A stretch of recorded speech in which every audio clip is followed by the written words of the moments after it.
It was 7:30 p.m. on an ordinary night in February 1994, when 26-year-old mother, Gloria Ramirez, walked into the emergency room at Riverside General Hospital, complaining of chest pain. She was pale and sweating. Her husband Jose told medical staff she'd been having these pains for days. He described them as similar to angina, the kind of chest pain associated with heart problems.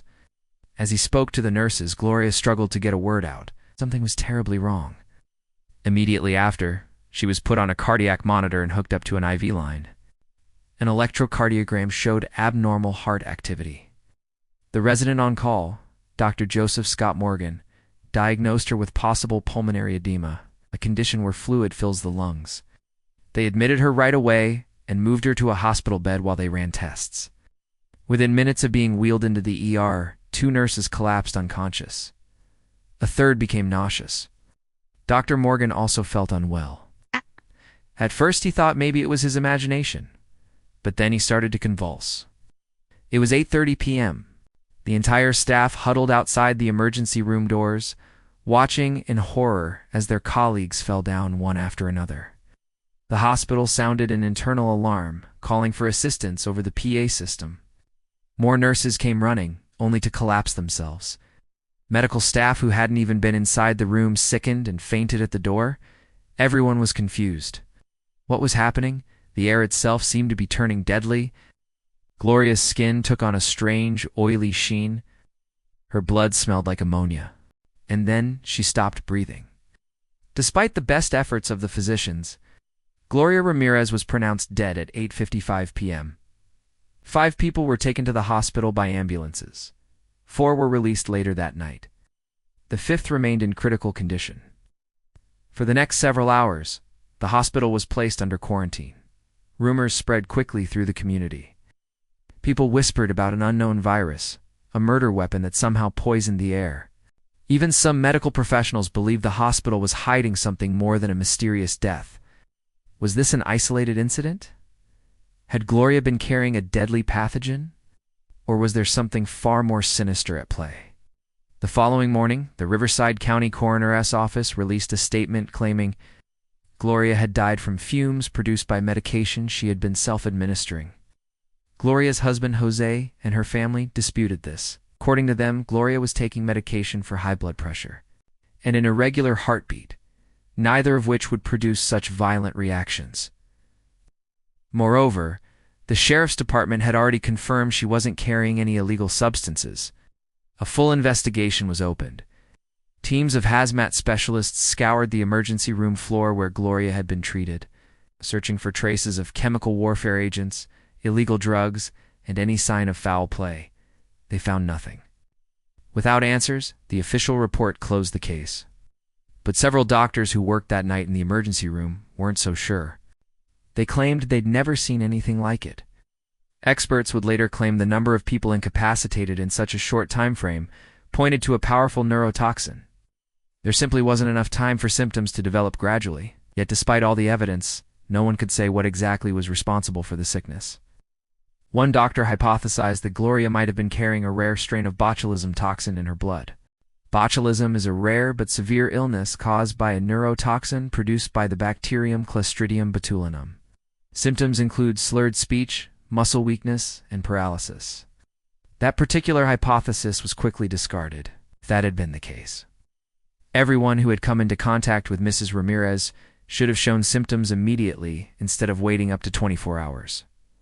Furthermore, botulism isn't airborne.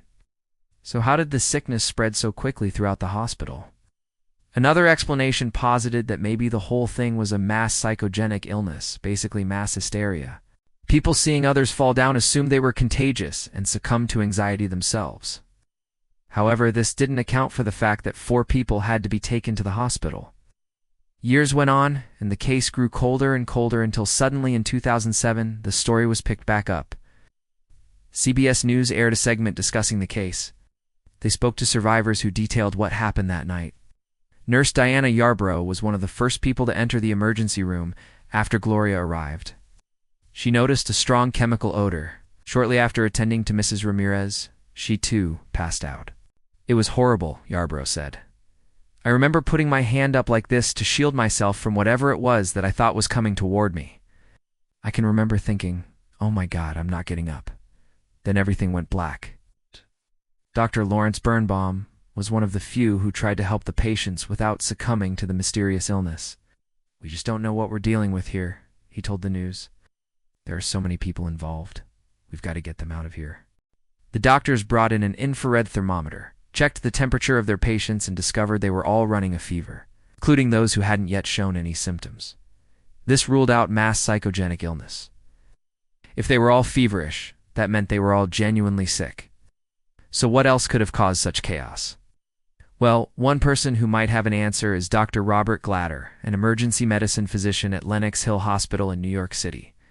Speaking to Life Noggin, Dr. Glatter outlined another possibility. Maybe it wasn't one specific toxin, but a group of toxins present in Gloria's body. He explained that it's well known now that certain kinds of mushrooms contain extremely potent toxins. These toxins accumulate in the organs. Then if the person dies, their body breaks down and releases them. Depending on the chemicals released, the people around them may experience respiratory failure or cardiovascular collapse. But there's another bizarre twist. Dr. Charles M. Sam, professor and chair of pathology and anatomical sciences at Lincoln University of Missouri, believes this case remains a mystery, because what really happened was never supposed to happen in the first place. According to him, there are certain extremely dangerous compounds that are only supposed to be found in very small quantities in the human body. Maybe Gloria had been exposed to a chemical that forced these compounds to accumulate inside of her. When they leaked into the environment, they caused other people to become sick. What makes this theory particularly eerie is that in the early 90s, there were reports of a shadowy government program called Project 112. According to the Associated Press, the United States military had secretly been testing the effects of sarin nerve gas on soldiers. It was part of the Roke Island experiments. In 1994, a letter sent to Congress revealed the full scope of the tests. Between 1961 and 1977, nearly 6,000 U.S. soldiers had been deliberately infected with biological weapons. 3,953 of them were exposed to the nerve agent GB, or sarin. Exposure to sarin can cause flu-like symptoms, difficulty breathing, convulsions, low blood pressure, pinpoint pupils, and ultimately death. Sounds familiar? Now let's take a step back and consider the timeline. Between 1977 and 1994, more than 16 years had passed.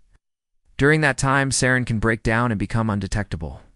This would make it extremely difficult to prove beyond a shadow of a doubt that the real reason Gloria Ramirez killed everyone in the ER was because she was used as a test subject in a secret government experiment. Even stranger, cases like this seem to happen more often than you might think. Take the case of Eileen Wisk. On December 18, 1989, the young mother died of cancer at a hospital in London. Within an hour of her death, 11 hospital workers suffered severe symptoms of poisoning. Doctors couldn't explain it, but author John Burden Sanderson posed an intriguing theory. Perhaps Eileen's body contained radioactive isotopes that were shed after her death. Could that be the same in Gloria's case? Speaking to Life Noggin, Dr. Glatter agreed, saying that someone could hypothetically be exposed to a poison that accumulates in their body, then when they die, their body releases it. Interestingly, there are unconfirmed reports that during the Vietnam War, U.S. soldiers were intentionally exposed to Agent Orange, the infamous herbicide used to defoliate the jungle and burn enemy crops. Like sarin, Agent Orange can stick around in the body for a long time, even decades. And like sarin, it has been known to cause cancer. Of course, none of this will ever be proven. All we have are theories and circumstantial evidence. It's possible that Gloria Ramirez's case will never be solved. But if you want us to investigate more bizarre medical mysteries, let us know in the comments. And don't forget to subscribe for new episodes every week. Till next time.